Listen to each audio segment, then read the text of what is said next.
Kitalo akabenje kagudde embale era nga omu afiiriddewo ate abalala baddusiddwa mu ddwaliro n'ebisagwa. Kaseera kabadde kazibu nnyo naye nga tusaba bonna abakyalumiziddwa Mukama asobole okubasuusa. Ate ye Nakankaka anti tulina kye tufumba essaawa yonna kigenda kugguka gwebeera ngaawo ng'olindirira bulindirizi. Ennaku zino tuli mu modeling bitya naye nga kyonna n'ekinaavaayo ngenda bambi kutuusaako. Ate kaakatambi ka Bebe Cool kabizadde anti jjajja Ichuli amutabukidde nti hadde atya ku stage ne yeemula n'obuwalo obuto ate nga mukyala we waali mukwano. Jjukira Bebe Cool yabadde ku stage ng'asanyukamu ne faani we omu naye mukwano. Abasinga obungi ekintu kino baakirabye bulala naye ng'ate ye Fullfigure ba TikTok baamutabukidde anti yegguliddewo omuze ogw'okuba nga ayagala kusiba buli omu naye mukwano Mukunja amutabukidde. Mulina maasawo ngenda bba mukutuusaako naye nga kansooka okwebaza gwe n'omulungi asubscribinga ku Wonderboy UG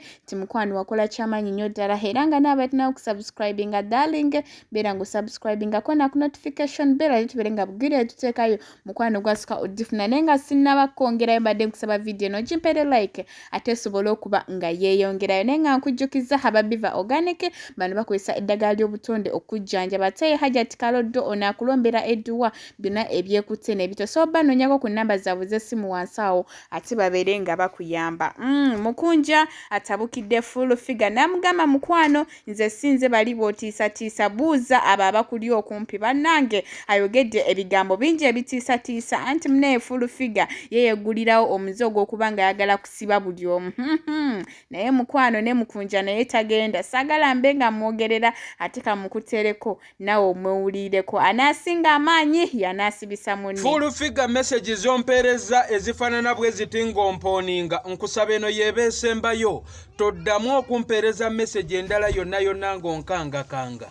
Siri mu levo z'abantu be bakangakanga. Etteeka erya Computer Misuse Act mwoyagala okukwatira abaana b'abantu bonna bamalira mu makomera.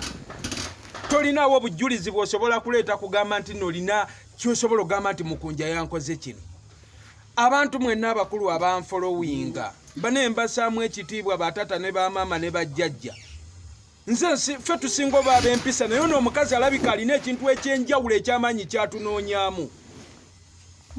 Ndi so disappointment okulaba nga omuntu gwe bayita presidencing advisor amaanyi gonna agamalidde ku bwana obuto obwa TikTok nga banne bali kulwana bakulu banne okulaba abaana abali ebweru abafiira mu biyumba by'abawarabu abali abatulugunyizibwa ng'embwa bakomezebwawo ku butaka okwabobwe bafune obwenkanya naye nga gwe amaanyi gonna ekizibu gwe kyolaba eky'amaanyi mu nsi Uganda ekisinga okitadde ku ba TikTok. Nze nakukola ki?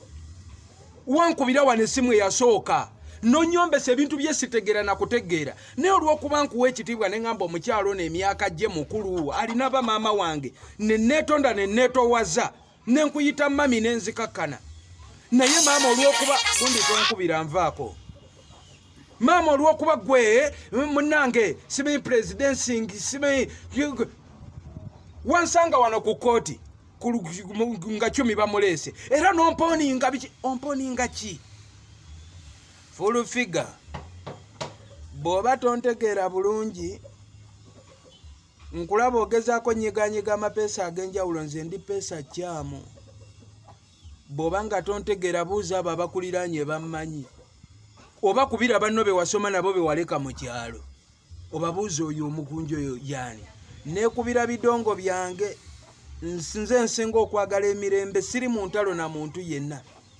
Abaana bonna obasengudde gye basula yiga Sharifu abadde ng'asula emakindi eyabula teri amanyina gye yawaŋŋangukira n'essimu n'agijjako.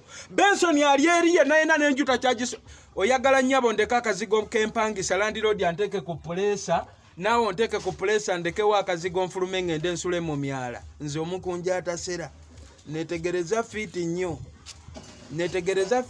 ekyo tekigenda kusoboka gundi.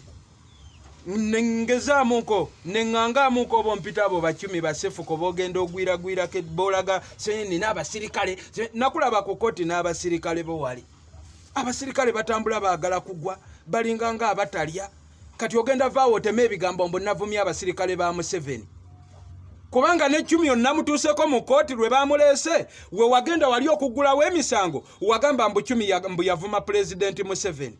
Bino 10 byayogera buli nowayo n'akatambi 10 bino byagenda ayogera ebintu byenga asaaga mbu simanyi ebitundu byange ebyekyama binene mulimu parking mulimu ne president. Sebo gwe watuuzaawo President Museveni ensonga yeesobola owulirwa ennyo mbu President Museveni 10 yagamba mbu ali eno mu bitundu bye ebyekyama. Nvaako naawe gundi kubirako abeewamwe ndeka n'abeewamwe balina ennaku nange ndi mu nnaku yange nvaako gundi tonkutukirako nvaako nina ennaku yange.